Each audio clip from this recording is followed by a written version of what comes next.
नमस्कार। आज मैं आपके आगे एक बहुत बड़ा खुलासा करने जा रहा हूं। इस खुलासे की कई कड़ियां हैं जो आपने अलग अलग बार देखी हुई हैं, लेकिन जब आप इनकी कड़ियों को जोड़ेंगे तो ये सवाल खड़ा हो जाएगा कि क्या पुलवामा आतंकी हमला कांग्रेस और पाकिस्तान के बीच एक गहरी साजिश का नतीजा है। सबसे पहले आप एबीपी न्यूज के इस न्यूज क्लिपिंग को देखिए। एबीपी न्यूज ने पाकिस्तानी संसद की एक एक्सक्लूसिव रिपोर्ट के आधार पर यह न्यूज तैयार की है। एक ऐसी रिपोर्ट जो बता देगी कि पाकिस्तान आज से नहीं 2016 से ही पुलवामा जैसी साजिश रच रहा था। पाकिस्तान पीएम मोदी से डरा हुआ है, पाकिस्तान संघ से डरा हुआ है और ये डर पाकिस्तान की सेनेट की एक रिपोर्ट में सामने आ गया है।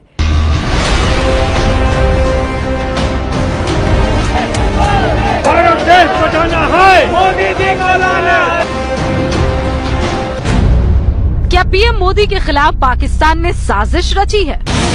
क्या भारत में हुई दलित हिंसा में पाकिस्तान का हाथ था? भारत में मुसलमानों को भड़काने के लिए पाकिस्तान प्लान बना रहा है? क्या देश में नक्सली हमलों के पीछे पाकिस्तान की साजिश थी? क्या संघ को घेरने के लिए पाकिस्तान ने जाल बिछाया है? क्या पाकिस्तान डर गया है कि मोदी दोबारा सत्ता में आएंगे?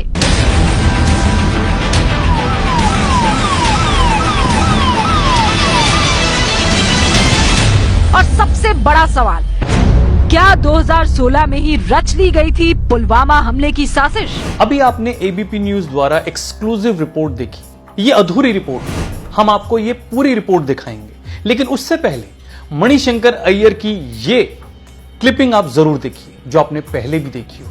मणिशंकर साहब, अब जो जिस जगह पे आके खड़े हो गए हैं, स्टक हो गए हैं, अब इसमें से निकलने का क्या तरीका होगा? हमें ले आइए, इनको हटाइए, हमें ले आइए, इनको हटाइए। अब आपको कुछ समझ में आ रहा होगा किस तरीके से कांग्रेस ने मणिशंकर अय्यर को पाकिस्तान भेजा, पाकिस्तान से मदद मांगी और वहीं से यह साजिश शुरू हो गई कि मोदी को हटाना है किसी भी तरीके से, किसी भी सूरत में और किसी भी एवज में। असली खेल शुरू यहीं से हुआ। एबीपी की इस न्यूज को, इस रिपोर्ट को आप जरूर देखिए। आपके कड़ियां धीरे धीरे दिमाग में बंधती चली जाएंगी। 2016 में ही तैयार की गई सीनेट की रिपोर्ट में सिलसिलेवार ढंग से प्लान के बारे में बताया गया है। रिपोर्ट के मुताबिक प्लान है कि मोदी और आरएसएस को टारगेट करो, साथ ही अलग थलग पड़े मुसलमानों, सिखों, ईसाइयों और दलितों के साथ साथ माओवादी हिंसा को भड़काओ, सरकार की गलतियों को जोर शोर से उजागर करो। अगर आपने ध्यान दिया हो तो सन 2016 के बाद इस तरीके की घटनाएं आपने जरूर सुनी या देखी होंगी, जैसे दलितों की पिटाई, इंटॉलरेंस के ऊपर सभी का बोलना, मोदी को हटाने के लिए साजिश आम।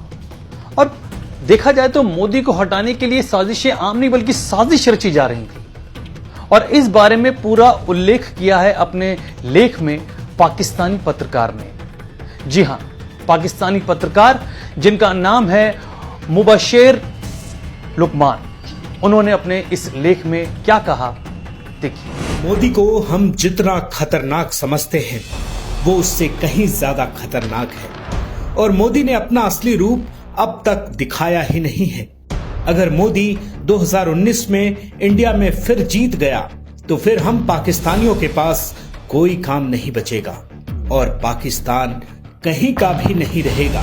तो देखा किस तरीके से मोदी का डर सता रहा था पाकिस्तान को, और पाकिस्तान ने आव देखा ना ताव और रच डाली एक गहरी साजिश। ये साजिश क्या थी? रिपोर्ट में मोदी के खिलाफ माहौल बिगाड़ने का तरीका बताया गया है। हिंदुस्तान के मोदी विरोधी नेता, मीडिया, सिविल सोसाइटी और मानवाधिकार संगठनों से संपर्क करें जो मोदी और उनकी नीतियों के विरोधी माने जाते हैं। वैसे तो ये रिपोर्ट बहुत ही गोपनीय थी, लेकिन मुबशिर पत्रकार ने अपनी इस रिपोर्ट के अंदर इस बात की कंफर्मेशन कर दी, पुष्टि कर दी कि ये जो उन्होंने कहा है वो एकदम सही है। मोदी के खिलाफ किस तरीके से पाकिस्तान ने षड्यंत्र रचा और किस किस ने उसका साथ दिया। 2019 में मोदी को हराने के लिए हम जो कुछ भी कर सके हमें करना चाहिए। जो लोग इंडिया में मोदी के खिलाफ खड़े हुए हैं, हमें उनकी सभी किस्म की मदद करनी चाहिए ताकि हम सब मिलकर मोदी को 2019 में हरा सकें। सीनेट की रिपोर्ट ढूंढने वाले पत्रकार की अगर हम माने और उनकी बात को हम भरोसा करें तो देखिए उन्होंने क्या कहा कि किस तरीके से पाकिस्तान जुट गया इस साजिश के लिए। पाकिस्तान की सीनेट की रिपोर्ट में यहां तक कहा गया है कि 2 थिंक टैंक की सेवाएं लेनी चाहिए जिनका काम भारत के बारे में अध्ययन करना होगा। इस्लामाबाद पॉलिसी रिसर्च इंस्टीट्यूट और institute for regional studies Pakistan की संसद की संबंधित समितियों से जुड़ सकते हैं। इसके बाद पाकिस्तान ने अपना काम शुरू कर दिया, बल्कि शुरू क्यों कहूं कि वो जो काम कर रहा था उसको अंजाम देने में थोड़ी और तेजी ले आया। मोदी को हटाने की साजिशों में और पुख्ता सबूत मिलते गए और इसका सबसे बड़ा सबूत था, इसका सबसे बड़ा जहां पर हथियार जो यूज हुए वो 2 थे, राहुल गांधी और केजरीवाल। और इस बात की पुष्टि खुद पाकिस्तान के पूर्व सैन्य अधिकारी तारिक पीरजादा ने की है।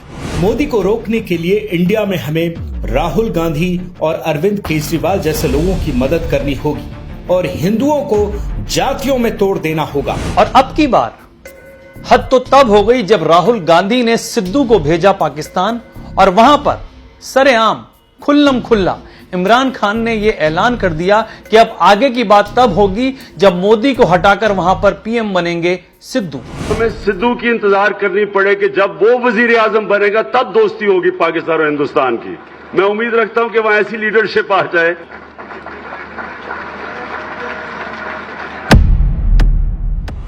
इतनी सारी कड़ियों को जोड़ने के बाद आपको यह तो एहसास हो ही गया होगा, यह तो समझ में आ ही गया होगा कि किस तरीके से पाकिस्तान और कांग्रेस की साजिश चल रही है मोदी को हटाने की। अब मैं एक सवाल आपसे पूछता हूं कि क्या आप किस तरीके का समाज चाहते हैं, किस तरीके का देश चाहते हैं? एक वो जहां पर कांग्रेस और अन्य पार्टियां मिलकर एक ऐसा माहौल पैदा कर रही हैं जिसके अंदर इंटॉलरेंस है, जिसके अंदर करप्शन है, या फिर एक ऐसा भारत जो कि मोदी का भारत है, एक स्वाभिमान भारत है, एक स्वच्छ भारत है? फैसला आपका है।